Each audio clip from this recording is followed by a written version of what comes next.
Hey Roxanne, I'm sure you're excited for today's pageant. Do you have a guess on who will win? It's truly an amazing opportunity to be presenting the Young Top Model Ambassador Regional Search NCR with you. Thank you, Abby. I am so happy to be hosting this event with you too. And truly, this is one of the most awaited events for our viewers because we are on live streaming. Now, everybody is excited for the competition, right? Oh, for sure. They're probably rooting for their pick right now. Isn't that right, everyone? It is clear to see that everybody is excited for the competition, Abby. However, let's not prolong the agony of waiting. For now, let's formally welcome us this afternoon NCR Formal Wear competition. The first session is for the Young Top Model Ambassador and the second session is for the Miss Top Model Ambassador. None of this would have been possible without her effort and dedication. Let us welcome the responsible, rapacious, and very talented CEO of Star Entertainment Productions, the organization of this competition. Ladies and gentlemen, help me welcome Miss Lynn Jorka. A round of applause, please. Thank you so much, Roxanne and Abby. Hey, so good afternoon. This is another exciting show. The competition this afternoon is the Formal Wear competition of NCR contenders. So our first session is the Young Top Models Ambassador, and the second session is the Miss Top Model Ambassador NCR. So we have our judges. Thank you so much for accepting my invitation. Good luck to all contenders. Thank you so much, Miss Lynn, for that welcome address. And with any pageant comes, of course, a panel of judges. So, ladies and gentlemen, here are our judges for today's competition. Judge number 1 is a fashion designer and pageant handler. Please welcome Miss Jessa Flora Bumatay. Good day, everyone, and most especially to our CEO. And of course, our sa mga co-judges ko, and of course, sa mga candidates natin. Our judge number 2 is a fashion social technopreneur, fashion designer, and stylist. He is also the CEO of Wear Forward. Please help me welcome Mr. Prince Jindel Ventura. Hi everyone, good afternoon. Judge number 3 is a former Mr. Santa Lucia East and Mr. Rizal, presently SK Chairman, Barangay San Rafael Rodriguez, Rizal. Please welcome Sir Marlo Cruz. Anyway, magandang hapon po and thank you for inviting us. I am so excited this afternoon to see our contenders strut the runway. Ladies and gentlemen, for our lovely contenders, starting for the first session in the Young Top Model Ambassador 2020 NCR in their formal wear, we have our first contender, Anastasia Velarde, under the kids category from Valenzuela City.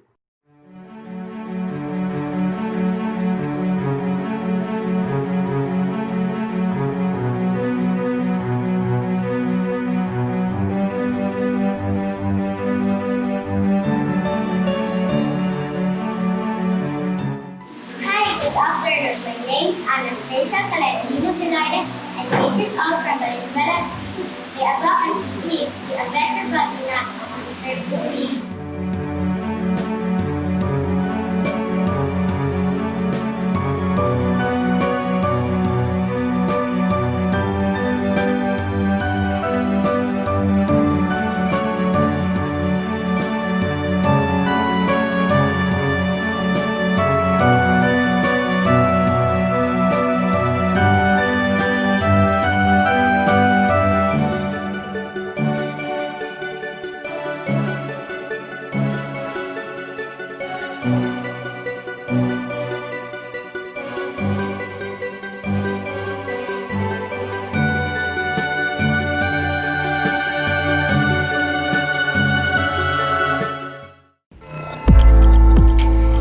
Contender number 1. Next up is contender number 2 from Pasig City Kids category. Please welcome Janielle Ordinario.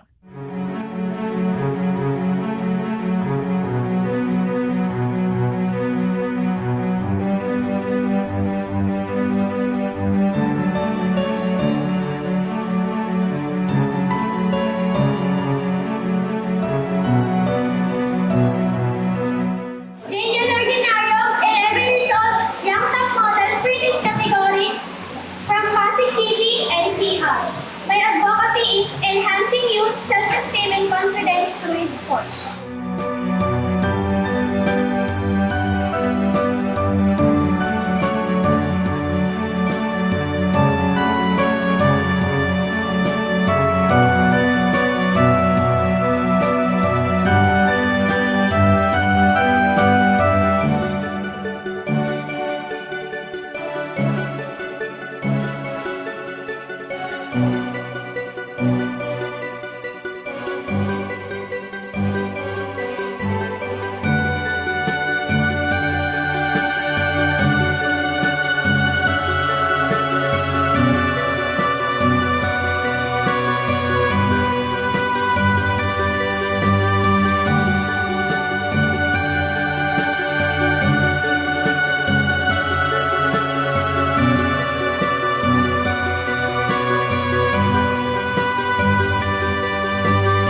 Janielle Ordinario. Now we have our next contender, Eliza Rain Maragrag, under the preteens category from Quezon City.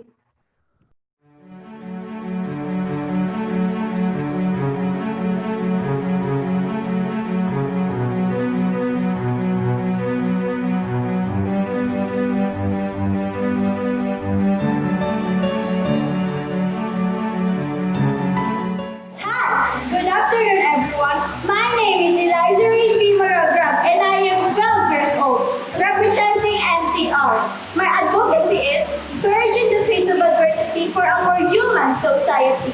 Thank you.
Thank you so much, contender number 3. Next up is contender number 4 from Tondo, Manila, preteens category. Please welcome Joyce Ann Flores.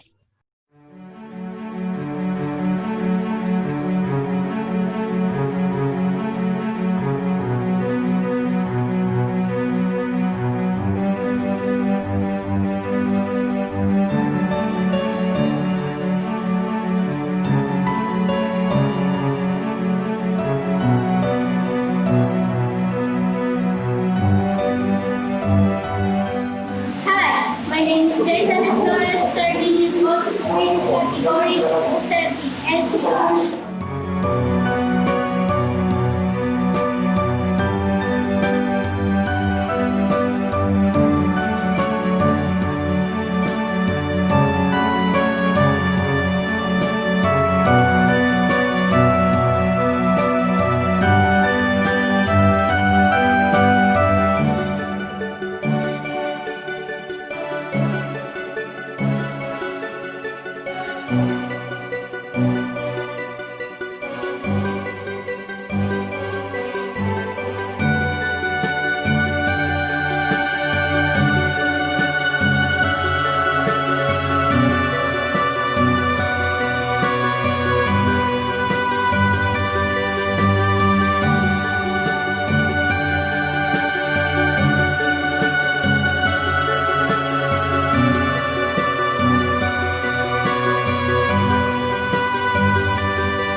Thank you, Ms. Flores.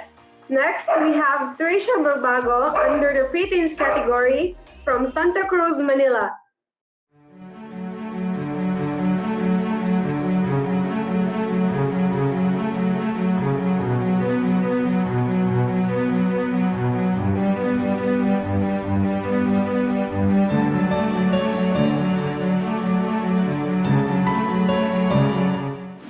Hi, my name is Trisha Magbago, young Navotas preteens from Manila.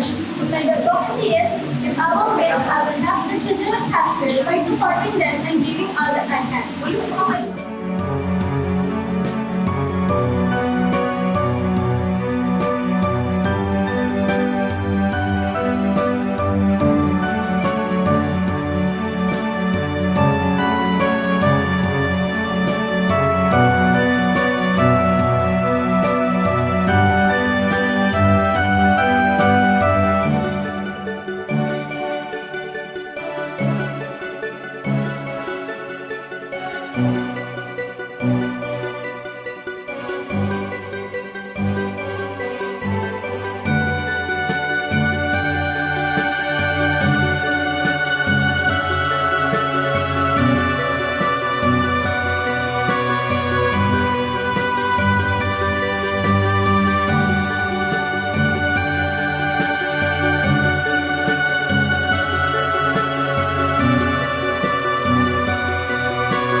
6. Next up is from Tondo, Manila, preteens category. Please welcome Princess Bernice Leones.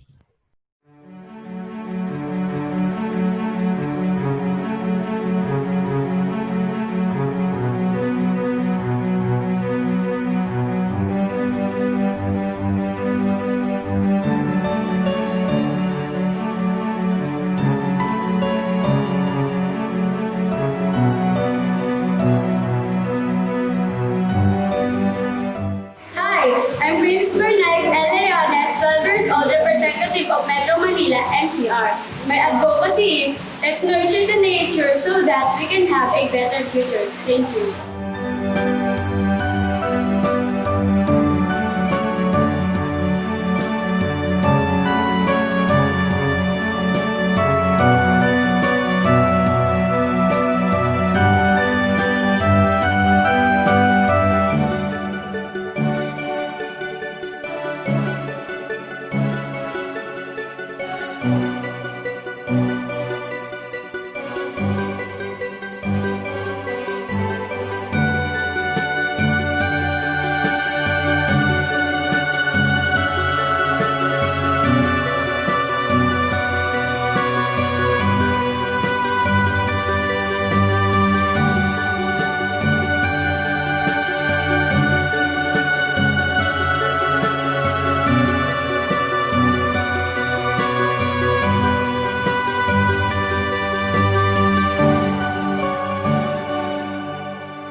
Our judges will have a hard time to select the best formal wear for NCR. But nevertheless, I am certain that the judges will choose the rightful winners for our titles. Now let us hear the judges' remarks for our contestants. First up is Miss Jessa Flora Bumatay. Miss Jessa? Si candidate number 1 actually si Anastasia. Ayan, so I'll give her 15%. Actually, I love the color of her gown and yung fit ng gown sa kanya is napakaganda. Tapos yung sukat, saktong-sakto sa kanya. So nakakapaglakad siya ng maayos. Yun ang importante doon. Yung nadadala ng bata, ng candidate ng maayos yung gown. Tapos nakakapag-project siya ng maayos. Kaya ako siya binigyan ng 15%. So for number 2, I'll give her 19%. I really love the gown actually. It's something different. Kasi yung design, napakaganda. Yung fitting, okay na okay sa kanya. Yung total look niya, yung simplicity, yung elegant is nandoon. Bumagay yung hairstyle niya doon sa gown na suot niya. Actually, mga candidates, ang importante dito sa mga ganitong klase ng pageant is not all about the gown. Ayan, lagi ko naman sinasabi sa inyo, importante nakakakilos ng maayos, maganda yung fitting, hindi nilalamon ng accessories yung bata, most especially sa mga kids category. Importante doon, nandun yung age ng bata na sumuot doon sa gown na ginamit niya. Hindi siya nilalamon ng accessories, ng kung ano man ang makeup niya. Napaka-elegant. The more na mas simple, mas elegant siya tignan para sa akin. yung total look andun. Kaya almost perfect ang binigay ko sa kanya kasi the way she walk, dalang-dala niya yung gown, hindi niya masyadong in-exage, hindi niya masyadong inartihan. So, congratulations dito sa number 2 na to. Kaya ako binigyan ng 19%. For number 3, actually, ang unang napansin ko sa kanya, napakatapang ng makeup. Napaka-importante po talaga, makeup artist, handler, parents, napaka-importante po yung makeup ng candidates natin, please. Pag mga bata po yung mga candidates natin, make-upan lang po natin sila ng light makeup. And of course, importante din siguro pag mga light color lang po ang nilalagay. Kasi katulad ni number 3, ang ganda-ganda ng muka, natakpan ng makapal na makeup. Sorry to say nagmukha siyang matured. Sayang. Kaya 17% lang binigay ko sa kanya kasi when it comes to pageant po kasi total look po ang tinitingnan naming mga judges. Kailangan po bumabagay yung makeup, bumabagay yung damit. Walang over, yung sakto lang po lagi. Prettiness category, first, I'll give her 14%. Actually, bongga din naman talaga ang gown niya, but di siya nakakalakad ng maayos. Kasi siguro, yung ginamit na petticoat is hindi masyadong, siguro maliit lang sa gown, kaya siguro medyo hindi siya nakakalakad ng maayos. So yun lang po ang napansin ko kaya ako siya binigyan ng 14%. Actually nakakalakad naman siya pero hindi siya nakaka-project ng maayos kasi nga kitang-kita na nagiging problema talaga ng candidate yung masyadong maliit yung ginamit na petticoat. So lesson learned po. Actually long gown competition pa naman tayo. May mga time pa rin po tayo na makapagbawi doon sa mga another categories na meron tayo. So, next, contender number 5, I'll give her 15%. Actually, gusto ko rin yung red gown niya. And of course, very confident din naman siya mag-walk and mag-project. Ayan, yung lalo na sa pagpapakilala lang, medyo maayos din naman. Kailangan pa ng more improvement. And of course, lastly, we have contender number 6. Ayun ang unang napansin ko kasi syempre unang tinitignan ko madalas po is yung muka ng candidate. Tapos papababa po ako doon sa damit niya. Ang unang napansin ko napakatapang din talaga ng makeup. Medyo karamihan sa mga candidate po natin ngayon sobrang tapang ng mga makeup nila.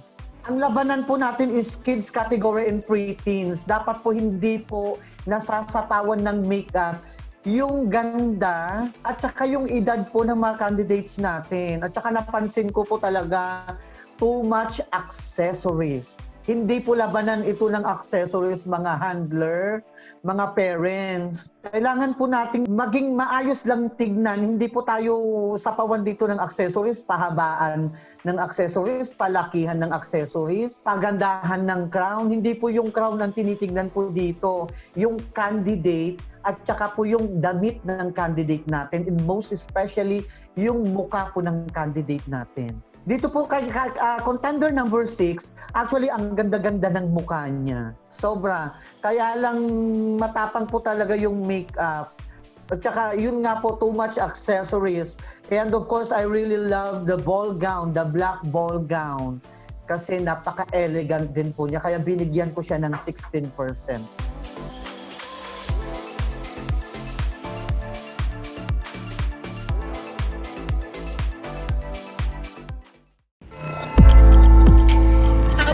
Judge for his score and remarks, Sir Prince.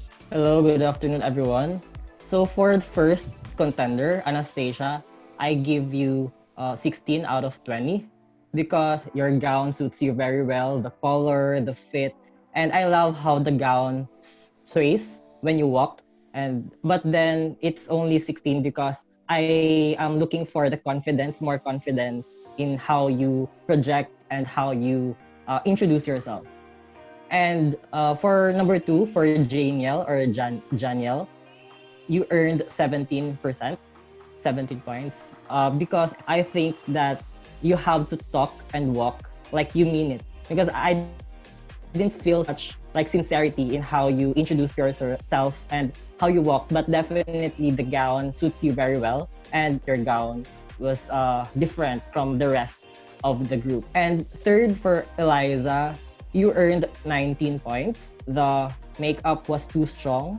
It was like harsh, but for me, it was still you're still beautiful, and we still saw your like raw beauty as young as you are. And I love how confident you are in the way you move, you projected with your gown. So definitely the gown also gave you a 10, and you have to improve on how you just to walk it out. And for number 4, for Joyce, you earned 16 points. I think you have to improve on your walk, but nonetheless, your projection was already good. And you also need to like improve on how, not just on how you project on every corner, but on how you walk with the gown.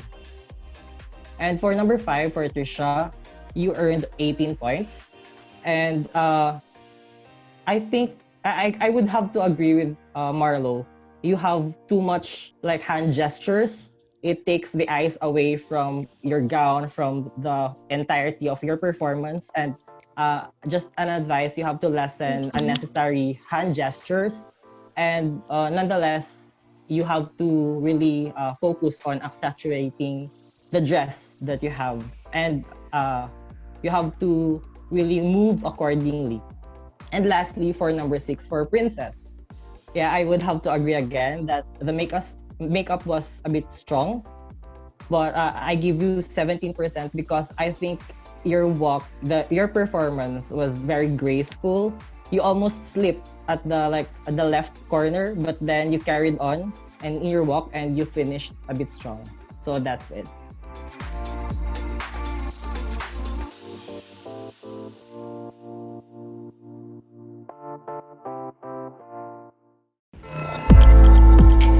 Now we have Mr.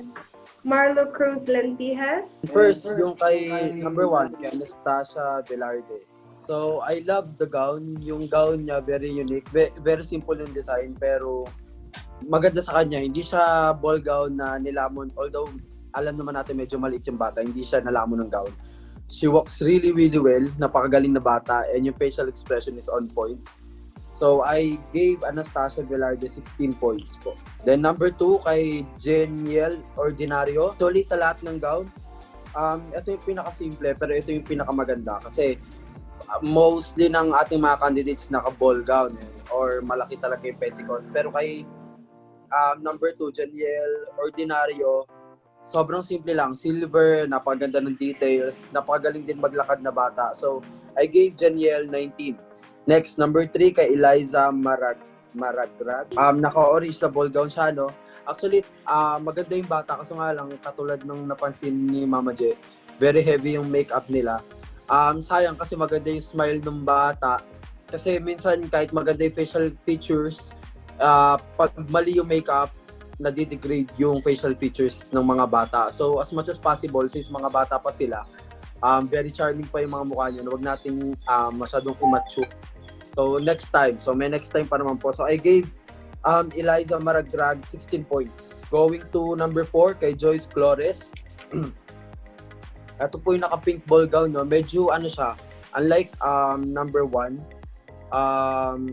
medyo payat din to si Joyce eh. Medyo yung details lang ng gown, yung ruffle sa gilid, ano lang siya, medyo kinain siya ng gown.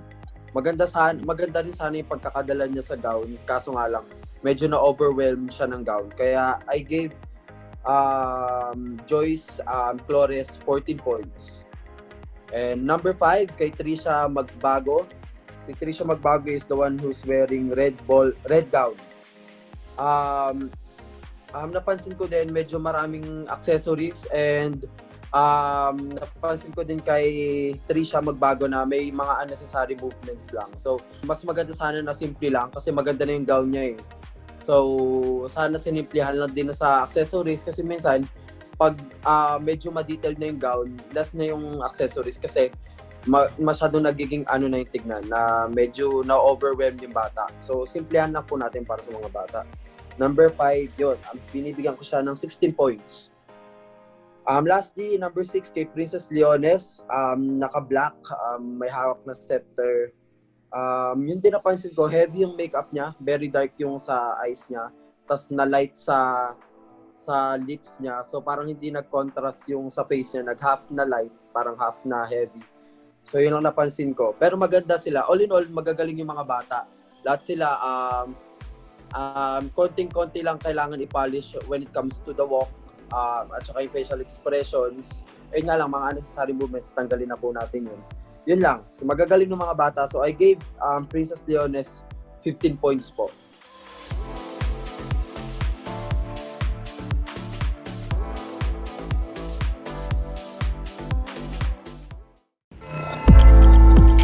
Thank you, judges, for the scores. Move on to Miss Top Model NCR in their formal wear. Contender number 1, coming from Pasig City Teens category, please welcome Miss Alexa Nicole Abeto.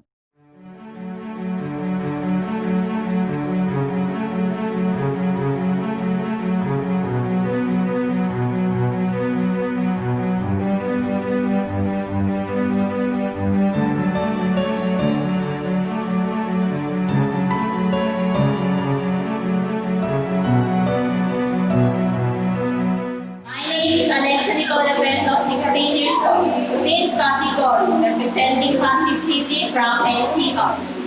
My advocacy is to help people in need and be aware, stay safe, and be prepared.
Abeto. Next up, we have Mary Rose Ananshal under the adult category from Quezon City.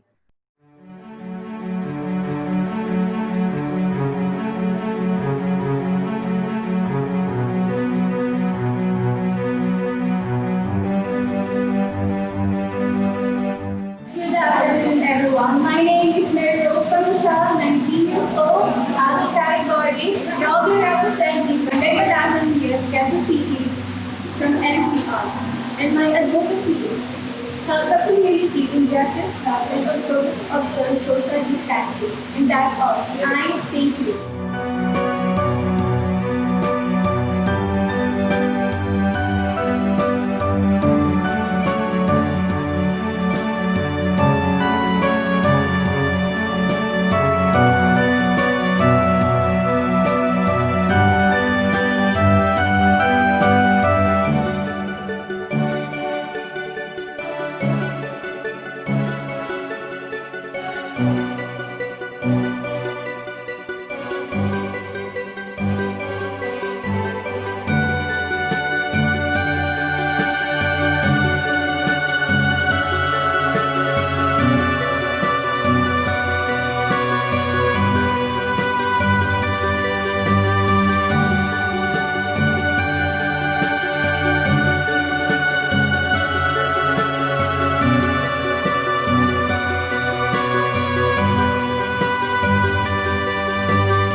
Thank you, contender number 2. Next up is contender number 3 from Navotas Adult category, please welcome Miss Ginalyn Quilana.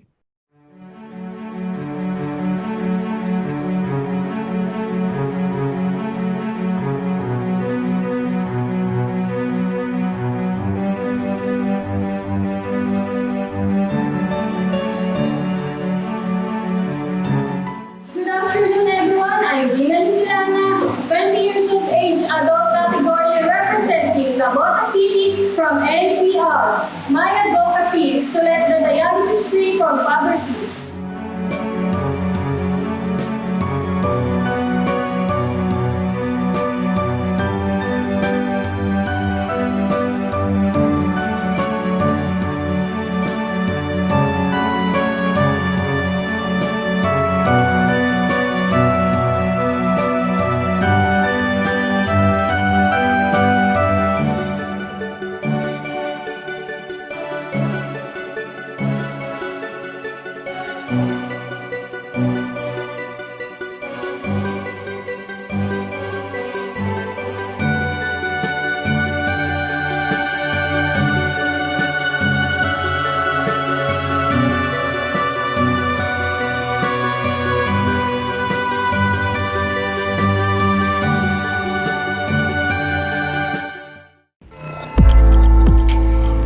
Thank you, Miss Kilianan. Next, we have Miss Mary Jane Porferio under the adult category from Valenzuela City.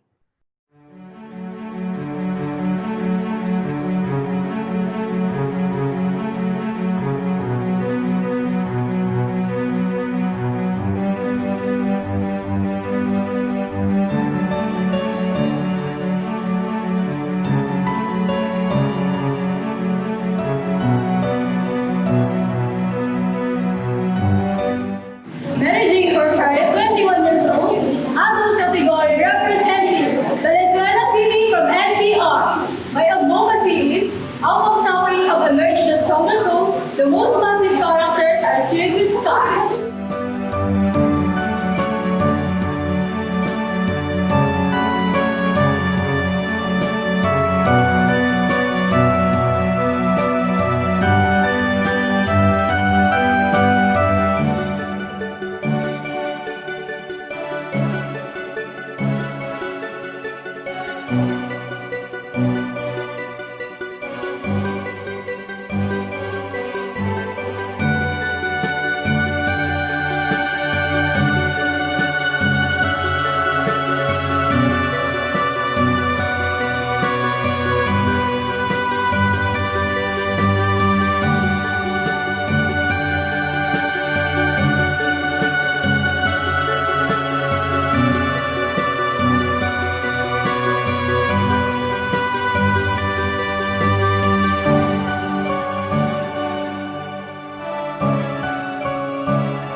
Thank you so much, contender number 4. Next up, last but not the least, contender number 5, coming from Caloocan City, adult category, please welcome Cindy Sudayon.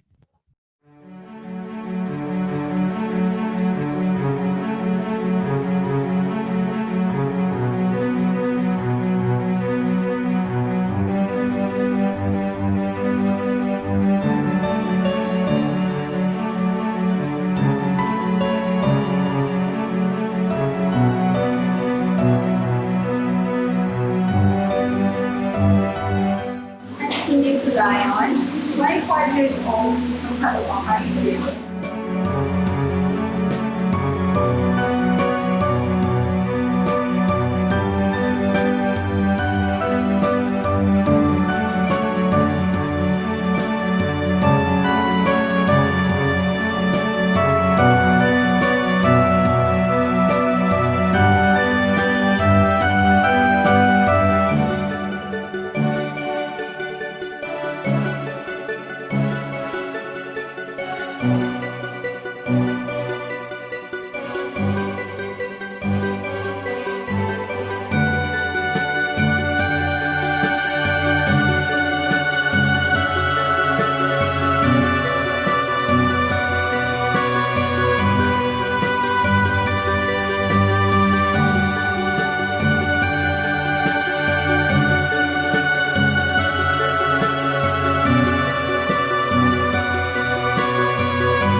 let us hear again from our judges their score for Miss Top Model NCR.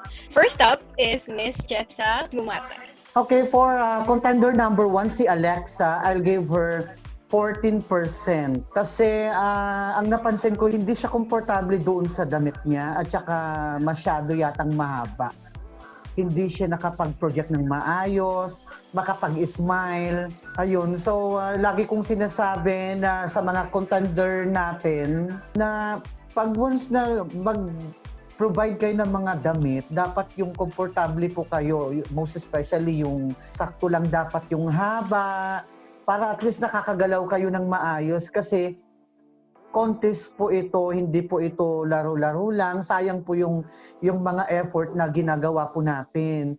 So, every time na join po tayo ng mga ganitong klase ng contest, we have to make sure na alam natin na may laban talaga tayo. So, dapat yun ang goal natin dito, laban kung laban. Di ba mga candidates? So, dapat yung prepared kayo in everything. Prepared kayo sa dress, prepared kayo dun sa makeup, prepared kayo dun sa sarili nyo, most especially, ayan.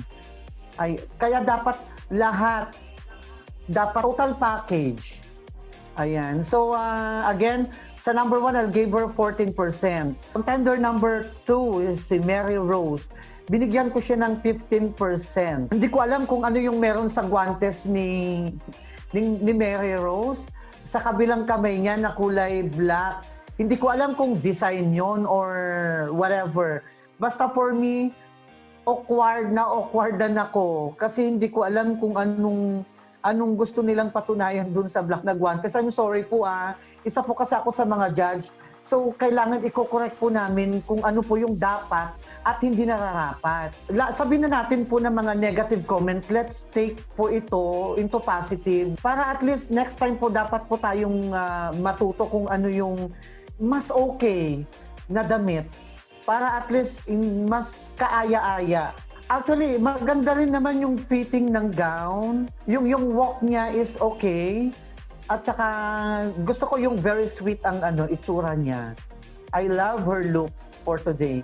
Napaka-sweet niyang tignan. Pero next time, baby girl, wag mo nang gamitin yung black na guantes kasi hindi ko maintindihan kung anong meron sa black guantes na yan. Anyway, next time please, we have to make sure. Dapat hindi mo na lang sinuot yon, candidate number 2, kasi mas okay siya. Kasi hindi ko lang talaga alam kung anong meron dyan sa black na guantes na yan. So, binigyan ko si contender number 2 ng 15%.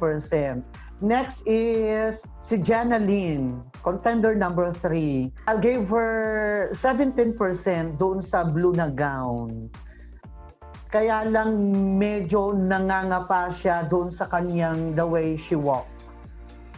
Ayan. So, next time, Ginalyn, kung magsusot ka ng ganyang gown, medyo i-character mo pa siya.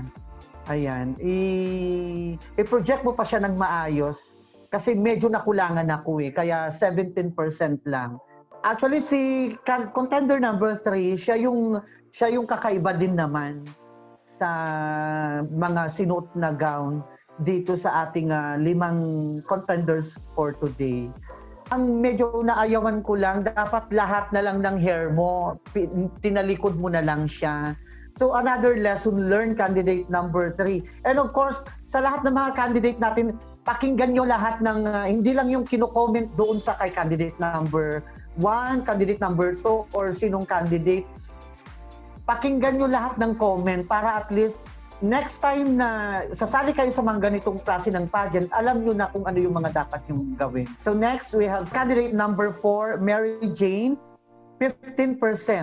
Actually, kay Mary Jane, bumagay sa kanya yung color ng gown niya doon sa personality niya at saka yung, di ba mukha siyang mistisa. So, para sa akin, bumagay talaga sa kanya yung color ng gown. Lumabas lalo yung pagiging mistisa ni candidate number 4. Ayan. So, Mary Jane, next time, i-improve pa more yung, hindi lang kay Mary Jane, lahat po ng candidate natin, i-improve pa more yung lakad nila, tapos more character dapat. Last, we have Cindy. Si Cindy, nangihinayang ako kay Cindy kasi parang, I don't know if first timer lang siya kasi parang napansin ko very shy.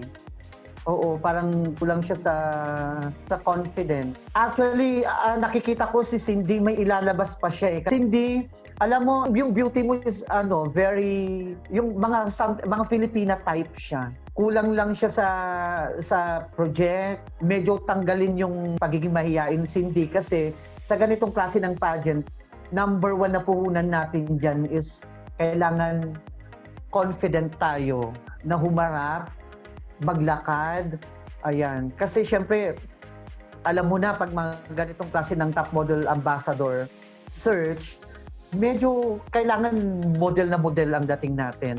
And of course, ang comment ko doon sa gown, medyo next time Cindy, provide for yung mas maayos, mas maganda ng gown para at least in that way makakatch up mo ang mga attention namin mga judges. Ayan. So again, for Cindy, I'll give her 10%.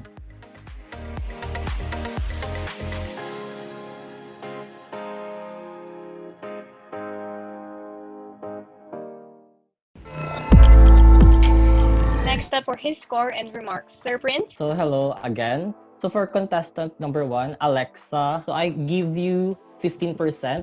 I would like to remind you that you have to walk with the beat whenever you in any segment of the competition. And since this is a formal wear and the music is like a mellow, and you have to look elegant, you have to walk elegantly. And I have to remind you as well that you have to smile, especially when you introduce yourself and your advocacy, because that's how people will learn that you're sincere and you really want to win this competition. And just an advice for everybody, this is a formal wear competition, and of course what you wear is a big factor of this segment, but the manner of how you carry your dress and how you command the audience and the camera should be on top of your mind. So this goes to everybody again.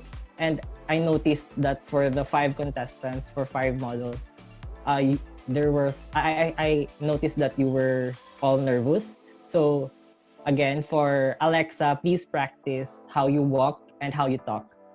And for the second model, Mary Rose, you also earned 15%. Your gown or your dress was simple, but then it accentuates your waist. It made you look taller. And again, you have to practice how you can walk that kind of dress, that short dress, not as long as the others, but then you have to walk gracefully with that. And for our third model, Ginalyn, you earned 16% or 16 points. I would have to say that you know how to work and you know how to walk your dress. And I've seen and noticed that the emotions were there while you were doing your show. So you got 16%. And for our fourth model, Mary Jane, you also got 16%. You seemed very confident. Your poses were okay, but your upper body seemed a bit stiff. And I think that was one of the things Jessa was looking for, that you lack of. And nonetheless, you have to practice more. And for our fifth model, Cindy, so I also give you 14%. And please avoid looking at the floor. So you seem to look at the floor a lot of the times. So please be confident whenever you are already on the stage or in the camera or in front of the people. Please practice walking, but most importantly, please practice walking elegantly, especially for this segment of formal wear. And just the last note for everyone, this is a competition that hails the top model ambassadors. And you will be representing not just the organization, but also your advocacies. So people will look up to you in the future. So please, you're all still young, and definitely there are a lot of things that you can improve on, such as the way you walk, the way you talk, and other things. So thank you.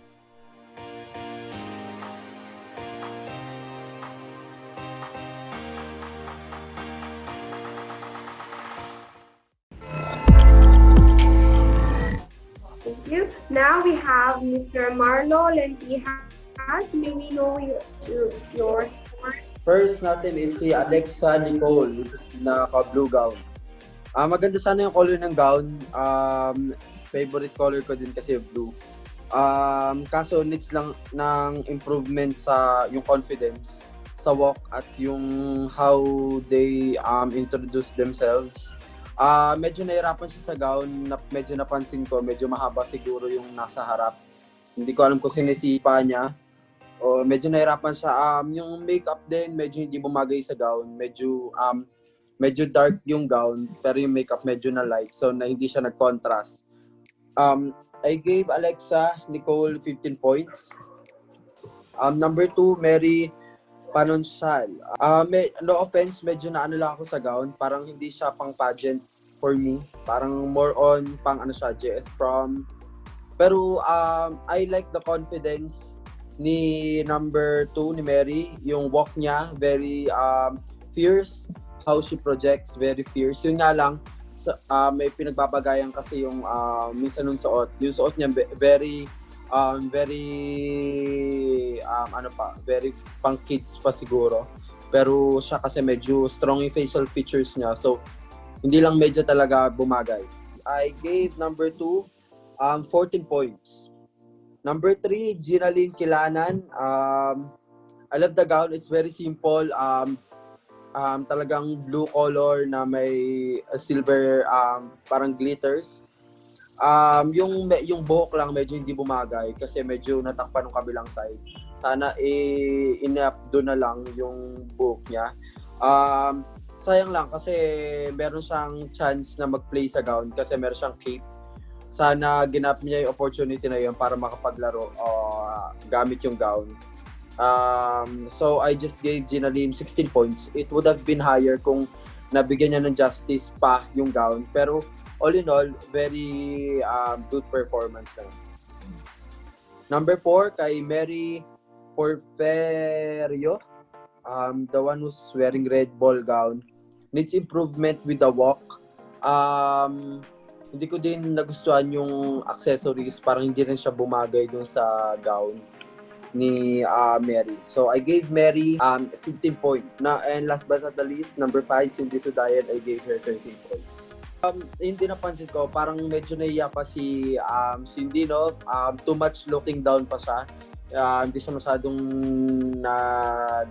chin up, hindi siya tumitingin sa camera. But ang napansin ko kay Cindy, meron siya ibubuga. Yung the way she talks, na very pleasing yung boses niya. And that's really, really important para sa isang ambassador.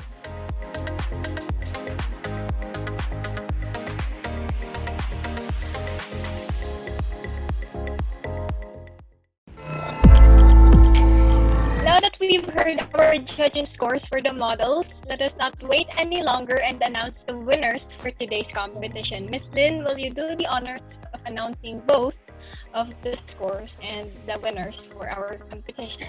Thank you, Abby. But before I give the final score, I would like to reiterate the criteria for judging, which is the formal wear competition is just only 20% of the total score. So 20% comes to the following: the relevance of the theme, which is 10%. Our theme is plurality formal wear. And then online screen presence is 5% and runway presentation is 5%, which is a total score of 20%. I would like to acknowledge our fashion designer for the selected contenders. Thank you so much, Ms. Nora Buenviaje, for sponsoring some of the contenders' formal wear. Thank you, Ma'am Nora. Okay, so for the young top model final result, National Capital Region. For contender number 1, Anastasia Velarde, from the 3 judges, the total score is 47. And contender number 2, the total score is 55. And contender number 3, the Liza Rain Maragrag, total score is 52. And contender number 4, Joyce Ann Flores, total score is 44. And contender number 5, Tricia Magbago, the total score is 49. And contender number 6, Princess Bernice Leones, The total score is 48. For the best formal wear, NCR, Young Top Model. Congratulations to Miss Ginalyn Ordinario, who got 55%.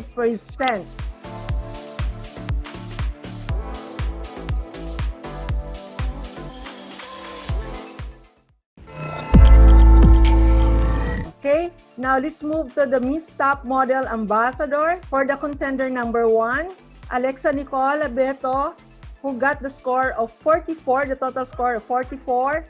Contender number 2, Mary Rose Panuncial, who got the total score of 44. Contender number 3, Ginalyn Quilana, who got the total score of 49. Contender number 4, Mary Jane Porferio, who got the total score of 46. And contender number 5, Cindy Sudayon, who got the total score of 38. And congratulations to the Miss Top Model Best in Formal Wear goes to Miss Ginalyn Quilana, who got 49%. Congratulations, our NCR contender, Miss Ginalyn Quilana. Thank you, Ma'am Lynn, and thank you for all our judges. Congratulations to the winner for the best formal wear for tonight's competition, Abby. Thank you so much to our viewers who viewed during the live stream. Guys, you are very appreciated. Back to you, Roxanne. So that's all for today, and we would like to thank our sponsors.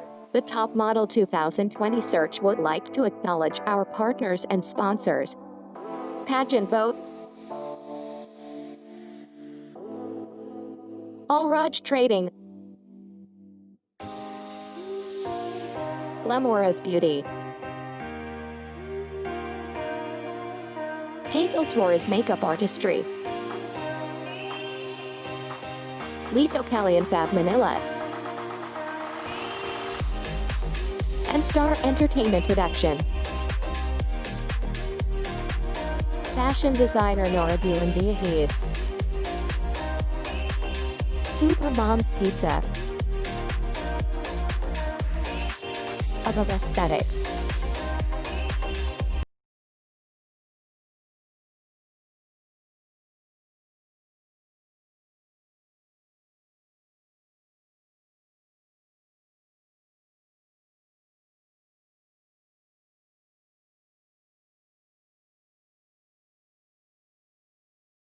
This event possible?